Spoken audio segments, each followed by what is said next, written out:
What is going on, everybody? This is Slick from Breaking the Clutch, back with another awesome video. Today we're going to be talking about YapYap the Destroyer and essentially everything that he is going to be offering to the table with his release coming early this week. Of course, we also did get a lucky preview stream straight from the desk of GrimBrother1 and Sketch from 343. Debuting and showcasing every single leader power, unit, and their upgrades and more. Very in-depth, very successful stream, much better than the Johnson one. So if you haven't seen that yet, we did upload that on our channel on Friday night. Make sure you go check that video out. I will make sure that it will be in the end screen annotation. Anyway, jumping right in, I will be elaborating every single leader power and unit and what their upgrades do and so on and so forth. I might not be pairing them with exact footage of every single thing, so I apologize. If you want to see that, make sure you watch the stream. Without further ado, let's jump right in and start talking about the new units that we will be seeing coming with YapYap the Destroyer. So right off the bat, I want to start with probably the most basic one, and that is the unit that is cannon fodder. Cannon fodder are grunts that are free but take up population slots. So they are completely free economy-wise, don't have to spend anything, and they take like less than 5 seconds to make, it seems like. They're super fast to produce, but they are basically trash. You know, they're not very good at all. But they do have upgrades that do make them a little more viable. So the first one at Tech 1 upgrade is ankle biters, and what that does is it makes cannon fodder squads have increased damage and slow enemies. So that's something that's very helpful right early game, especially if you're producing multiple cannon fodder squads from, say, a mini base and a main base. Second upgrade to cannon fodder squads are Refer a Friend, which is cannon fodder squad heals itself, replacing squad members. So that is crazy. So not only does it slow enemies, but it also is able to heal itself. That is pretty wonderful. Moving on from cannon fodder, we're going to go right into the heavy grunts. Heavy grunts are beefy grunts that are good against anything but buildings. I could actually be a little bit wrong on that. In the stream, they do have a little bit of debut on what the heavy grunts are good against. There aren't very many things that heavy grunts are bad against, which is really great. Moving on to the heavy grunt abilities, upgrades. The first one is Party's Over, which adds an EMP ability to heavy grunts that can stun vehicles and aircraft. That is crazy good, especially for an infantry unit, especially when you can get tier 1 without upgrading your base. That is going to be significant and probably a nuisance, but also, you know, fairly good for the situation that is YapYap. The next upgrade for heavy grunts are My +1, which adds another grunt to the heavy squad. So it gets, I'm assuming, more HP and more damage and more DPS, all with that upgrade. The next unit I want to talk about is the Methane wagon. The Methane wagon is a unit that actually produces a methane kind of area of effect. It's like a field. I believe it produces that effect at all times, and what that field does is all of YapYap's grunt units inside of that field do actually get higher DPS and speed, I believe. So that is something that's crazy good, especially infantry units. You throw a couple methane wagons in your... I like how they have that effect because you have to produce them to have an effective infantry army, I believe. They do have some upgrades, but we weren't able to see them in the stream. At least I wasn't able to catch them. Make sure you go check those out. They are not replacing Marauders like a lot of people thought. But of course, the methane wagons do a significant amount of help to all those infantry grunt units for YapYap's army. So like I said, any other units inside that field, enemy units, I'm not sure about friendly units, but enemy units do get affected by that field. I believe that they either lose their speed and their damage, or they lose health and damage, which is damn effective if you get close enough and get on top of enemies. The next unit I want to talk about is Grunt Rider. Grunt Rider was one that a lot of people were really excited about because it was literally a brute with a backpack that had a grunt inside of it. These units are exactly what I believe to be like Goliaths from Colony. So essentially they are building killers, and they are, looks like, say, beefy units that have a good amount of health. Like I said, it's literally a grunt riding a brute.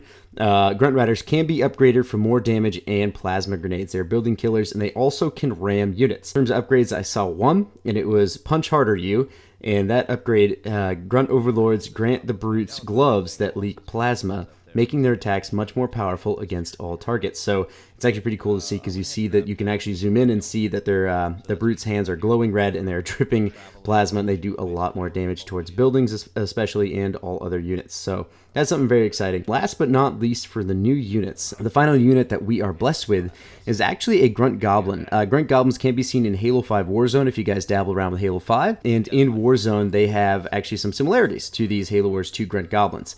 Grunt Goblin is a hero unit. You have to make it out of your War Council, and you can have 3 of them. That's right, 3. So you have 3 hero units, so all 3 of them are not as effective as, say, one singular hero unit, but I'm sure in numbers they're extremely effective. If I remember right, it's less than 200 supply and less than 200 power to make one Grunt Goblin. So early on in the game, you could have 2 to 3 hero units that are just wrecking house, which is pretty exciting. So moving on to the goblin upgrades. The first one is Shardstorm Launcher. If you buy that, it unlocks the Shardstorm Launcher, which increases the goblin's health. Shardstorm Launcher is actually that needle ability that they use in Warzone. It's a terrible, terrible thing in Halo 5 Warzone. I'm excited to see what it looks like inside the game itself when we get to use it. The next upgrade for Grunt Goblin upgrade is Ultra Hustle, which increases the area of effect of Grunt Hustle and increases Goblin health and damage. So Grunt Hustle is a little ring around the Grunt Goblin that you hit with the Y button, and what it does is it increases the speed and damage of all units inside of that. So if you have a Grunt Goblin, a Methane Wagon, and a pool of heavy grunts and cannon fodder grunts, you have a very, very deadly army if you just start smashing the Y button for sure. We'll move right on to the leader powers for the YapYap, because especially these leader powers do definitely fit along the Grunt mantra. I'm very excited about them. They are marvelous. I'm very, very, very, very excited to see it, but there are some OP fears that I have from the meta after YapYap is released. So number one leader power is Surprise Party, which drops a mine onto the battlefield. Upon exploding, the mine spawns 2 temporary veteran cannon fodder squads.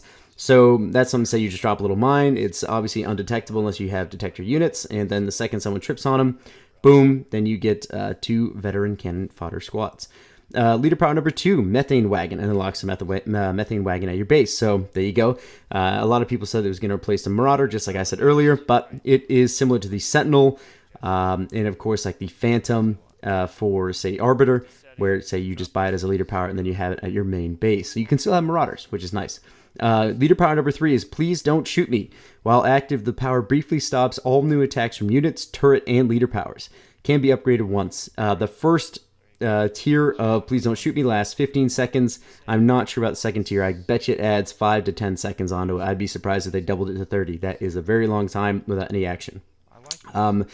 Briefly on that, I bet you versing a team of 3 YapYaps, that is the fucking most annoying thing in the world. 45 seconds without being able to do anything in a game is very intimidating, because you can get your production just rolling. You essentially, 45 seconds is a long time, especially at a normal rush time, say 4 minutes when an enemy pushes you. You got 45 seconds to produce new units and defend a rush as YapYap, which is if you run a team of 3, that is. If not, you get 15 seconds, which is still good. Okay, so leader power number 4 is Grunts from Above. Veteran deployments of heavy grunts, grunt riders, and a Methane Wagon. Can upgrade once to, I'm sure, have either higher veterancy or have more units come out of this drop. Okay, so I think it's awesome that there is a drop that goes along with gruntiness, but at the same time, having a veteran unit drop at tier 2 is what I'm afraid of. That could be overpowered. Especially because, say, there are no other drop leader powers that are at tier 2. They're all at tier 3 or above. And what I mean by that is that you have to have, like, you can buy this veteran drop as with your second leader power early game. So before the 4-minute mark, you will have, or right around the 4-minute mark, you can have a veteran drop in the middle of a battle, which is really, really scary. Especially because you do get a Methane Wagon that comes out of that. That looks to me like you get the Methane Wagon. You don't even have to buy the Methane Wagon leader power, then you can still get Methane Wagon to come out. So that is something that I think will be either changed very quickly or it will be overpowered. That's just my 2 cents. Leader power number 5 is Shade Drop. This one is actually really excellent. I love this one a lot. Shade Drop allows placement for 4 shade turrets that to be dropped into desired locations. Can be upgraded once. I think it goes to 6 shade turrets. Not sure on that. I didn't see it upgraded, but that's just my assumption.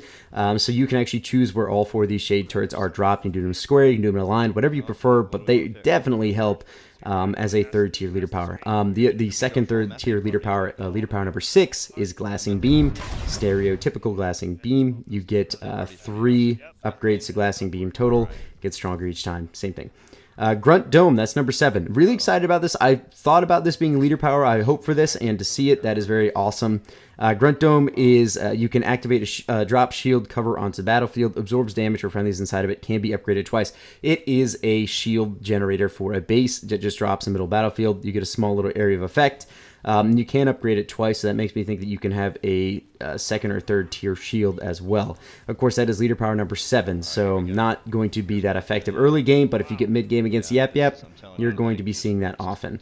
Number 8 leader power is Guilt Trip. Severely reduces the veterancy experience gained when enemies kill your units. That's a cool one. I don't really see that being used. That would probably be the last or the weakest leader power to this entire bunch. I'm not sure if I would buy that one, but at the same time, I mean, it's still good. You know, reduces the veterancy experience gain. That is pretty impressive. You could definitely use that in some really sticky situations. So, you know, all these things are good in their own way. Leader power number 9 is Get Back Out There. While active, the first 6 infantry units you lose will respawn at your home base. Does not affect cannon fodder. So, you know, very similar to the Forge leader power, you know, the Isabel leader power that do respawn our vehicles back at your base. Only 6 infantry units? I don't know. I think that's a little too... I think it should be 8, given that it's the 9th leader power that you can buy. But at the same time, it is still pretty significant. You know, 6 units back at your base instead of losing them is still very good.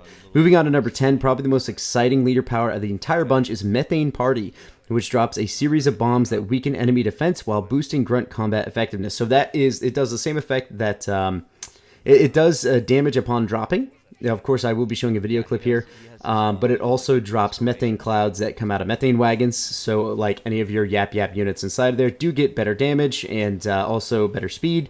But at the same time, you know, it also hurts and destroys the enemy units inside that same field. So that's kind of cool. I like the concepts behind YapYap that they're working with here. Say, boost our units' effectiveness while hurting them if they get in the methane clouds. That's kind of cool. That's a cool little, like I said, mantra to have. Of course, they've been very successful with these leaders, in my opinion, despite the meta balance issues and all of that. I think the leaders have been absolutely phenomenal across the board. To see this grunt leader come out effectively, besides that one veterancy drop, all these other leader powers seem legitimate. Of course, Please Don't Shoot Me is also another one that I'm kind of iffy about, but at the same time, those 2 leader powers can be adjusted and changed so that way they are not as annoying and not as overpowered.